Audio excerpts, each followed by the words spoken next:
삼위일체 하나님은 구분되지만 연합해서 자기를 계시하죠. 그러니까 하나님의 일반 문화사, 예수 그리스도의 구속사, 그리고 성령의 운동사, 특별히 우리가 성경을 읽게 되면 예수 그리스도와 예수 그리스도의 구속사에 대해서 알게 되게 됩니다. 특별히 구약시대는 하나님이 어떻게 해서 열조와 언약을 하고 이스라엘 출애굽에서 민족을 이루고 사사시대와 왕국시대를 거쳐서 또 그들이 심판을 받아 포로로 잡혀가고 또 그들이 어떻게 해서 다시 돌아오게 되는가. 그런데 이제 에스더서에 나오는 것은 포로로 잡혀갔던 그들이 페르시아라는 나라에서 하나님의 강권적인 부하신 가운데서 생존할 수 있었던 그런 이야기를 하는 거죠. 그러니까 페르시아 일대 왕인 고레스 왕은 이 유대인들을 유다 땅과 예루살렘에 돌아가서 성전을 지켜야 하고, 그 다음에 3대와 다리오 왕 때는 성전 건축을 방해해서 중지된 걸 다시 복원해서 성전을 완전히 완성하도록 하는 거고, 4대와 아하수에로 왕 때는 이 아말렉의 왕족 출신이었던 그 아각 사람 하만 때문에 모르드게와 그 모든 유다 사람들이 죽을 뻔하는데 하나님께서 이 왕후 에스더와 모르드게의 지혜로 말미암아 유대의 민족이 살아나고 오히려 하만과 그 아들들, 그 족속들이 죽임을 당한 이야기를 하게 되는 거죠. 모르드게가 이 일을 기억하고 아하수에로 왕의 각 지방에 있는 모든 유다인에게 원근을 막론하고 글을 보내어 이르기를, 그러니까 이 왕국 시대에서 하나님의 쓰시는 방법 중에 하나가 이 왕들의 어떻게 보면 총애를 받도록 2인자가 되게 하는 거죠.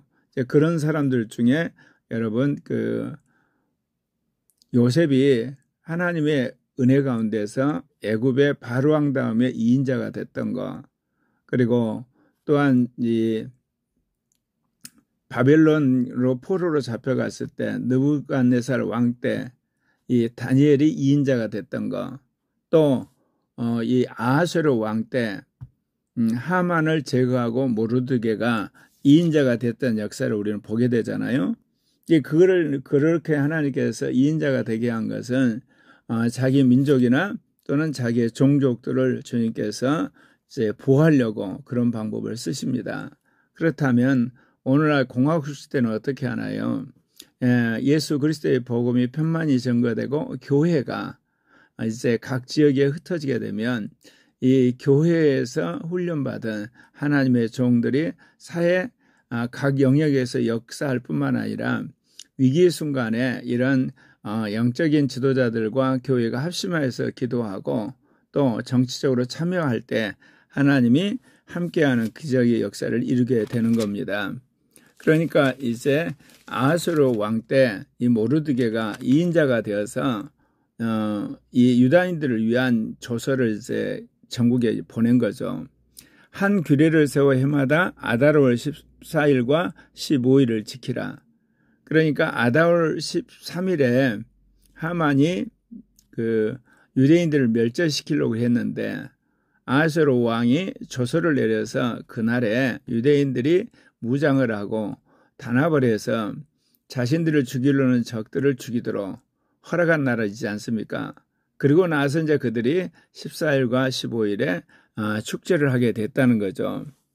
이날에 유대인들이 대적에서 벗어나서 평안함을 얻어 슬픔이 변하여 기쁨이 되고 애통이 변하여 길한 날이 되었으니 이 두 날을 지켜 잔치를 베풀고 즐기며 서로 예물을 주며 가난한 자를 구제하라 하며, 그러니까 모르드게가 이제 이 부림절을 유다인으로 하여금 대대로 지키게 한 거죠.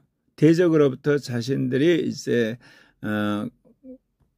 해방을 받게 되고, 그리고 그 날을 기념해서 이제 잔치를 베풀고 서로 즐거워하며 예물을 주고 가난한 자를 돕도록, 그래서 아예 그날을 하나의 절기처럼 지키게 한 겁니다. 유다인들이 자기들이 이미 시작한 바 되었지만 모르드게가 이제 보낸 글대로 그대로 행하게 되고, 또 그것을 이제 자손들에게 전승하면서 계속 지키게 한 거죠. 지금도 유대인들이 이 불임절을 지키게 되는 겁니다. 아각 사람 하므다다의 아들과 모든 유다인들의 대적 하만이 유다인들을 진멸하려고 했는데 그것도 이제 제비를 뽑아서 12월 13일에 모든 사람을 죽이라고 그가 이제 계획을 했죠. 그러나 에스더 왕후와 모르드게의 지혜로 말미암아 이제 아하수에로 왕이 그걸 알고 이제 다시 조서를 내려서 하만이 유다인을 해하려고 했던 악한 꾀를 완전히 거꾸로 그의 머리에 돌려보내고 그의 10아들이 이제 죽임을 당하게 되고 그리고 수산성에 있는 수많은 사람들 800명이 죽임을 당하고 페르시아 전역에서 7만 5천 명이 도륙을 당하는 그런 보복을 하게 하신 거죠. 그래서 이제 유다인들이 부르의 이름을 따라서 이 두 날을 불임절이라 한 거죠. 그래서 유다인들이 이 글에 있는 모든 말과 이 일에 보고 당한 것으로 말미암아 뜻을 정하고 이제 자신은 물론이고 자신들의 자손 또 자신들과 화합한 사람들에게 해마다 이거를 지키도록 한 거죠. 그러니까 이스라엘 백성이 세계적으로 정말 탁월하고 그리고 모든 영역에서 두각을 나타냄에도 불구하고 그들이 역사적으로 중요한 날을 꼭 지키는 거죠. 이스라엘 역사로 보면 출애굽한 날, 또 이스라엘 백성이 이렇게 페르시아 지역에서 죽임을 당가지고 살아난 이 불임절 같은 거, 또는 그 주님이 지키라고 하는 이제 오순절, 그리고 또 주님께서 이제 그들에게 이제 그 포로에서 돌아온 걸 기억하라는 이 장막절, 이런 절기들을 그들이 이 수천 년 역사가 지났음에도 불구하고 계속 지킨다는 거죠. 그렇기 때문에 우리가 신앙생활 하면서도 우리도 하나님이 지키라고 하는 절기들을 지키는 것. 이제 기독교인으로 말하면 주님이 태어나신 성탄절, 그리고 이제 주님이 이제 부활하신 부활절, 그리고 성령을 부으신 오순절, 이 절기를 지킴으로 모든 사람들이 예수 그리스도의 어떤 구원 사역, 그리고 더 나아가서 주님이 우리에게 성령을 부으신 것, 그것을 기념함으로 우리의 신앙을 계속 이어가는 그런 것들이 우리에게 이제 필요한 거겠죠. 예. 그래서 이제 이 모르드게가 이러한 불임절에 대한 것을 지키도록 이제 조서를 내린데 각 지방 각 집에서 대대로 이 두 날을 기념하여 지키되 이 불임절을 유다인 중에 폐하지 않도록 그 후손들 계속 기념하도록 지시를 한 겁니다. 아비아일의 딸 왕후 에스더와 유다인 모르드게가 이렇듯 하나님의 놀라운 간섭하심 가운데서 아하수에로 왕의 그야말로 총애를 받아서 자기 민족 이스라엘을 구원케 하는 놀라운 일에 쓰임을 받게 된 거죠. 예. 모르드게가 전권으로 글을 쓰고 불임에 대한 이 둘째 편지를 굳게 지켜야 하라고 명령을 한 겁니다. 그러면서 이날에 서로 화평하고 진실한 말로 편지를 써서 아하수엘의 나라 127개 주에 이거를 이제 보내서 모든 유다 사람으로 하여금 이거를 지키게 한 겁니다. 정한 기간에 이 불임일을 지키게 했으니 이거는 결국은 아하수엘 왕의 총애를 받는 이 모르드게와 왕후 에스더로 말미암아 유다인들이 함께 금식하고 부르짖어서 하나님 응답을 받았던 그를 기념하게 한 것이죠. 예. 이 에스더의 명령이 이 불임절에 놀라운 기적을 행하도록 하나님이 역사하신 거기 때문에 이거는 책에 써서 계속 그걸 대대로 그걸 남기라고 이야기를 한 겁니다. 예. 아하수엘 왕이 그 본토와 그리고 바다의 섬들 그 모든 나라로 하여금 조공을 바치게 이제 함으로써 나라를 이제 튼튼하게 이제 세우고 또한 운영했다는 이야기. 여기에는 예인자였던 모르드게가 지혜를 발휘했다는 이야기가 나오게 되는 거죠. 왕의 능력 있는 모든 행적과 모르드게를 높여 존귀하게 한 사적이 메대와 페르시아 왕들의 일기에 기록되었다고 이야기를 하는 겁니다. 그러니까 이것이 단순히 하나의 역사적인 사건으로 지나는 게 아니라 페르시아 왕실의 기록에도 남아있고 또 이스라엘 민족의 불임절이라는 절기로 계속 이어져 오는 거죠. 유다인 모르드게가 아하수에로 왕의 다음이 되어서 유다인 중에 크게 존경을 받고 허다한 형제에게서 사랑을 받으므로 결국 그가 유다 백성의 이익을 도모하고 모든 종족들 가운데서 이제 안위하도록 하나님이 섭리를 한 거죠. 그러니까 우리가 이 왕국 시대에 하나님께서 이 민족 가운데 살아가는 방법은 왕의 총애를 받는 이 총리들을 세운 거죠. 그러니까 애굽의 바로 왕 밑에서 요셉이 그랬고 느부갓네살 왕 밑에서 이 다니엘이 그랬고 또 아하수에로 왕 밑에서 이 모르드게가 그런 일을 했어요. 그런데 이런 전통이 오늘날 전 세계에 흩어져 있는 그 유대인들의 그 하는 것을 보면 되잖아요.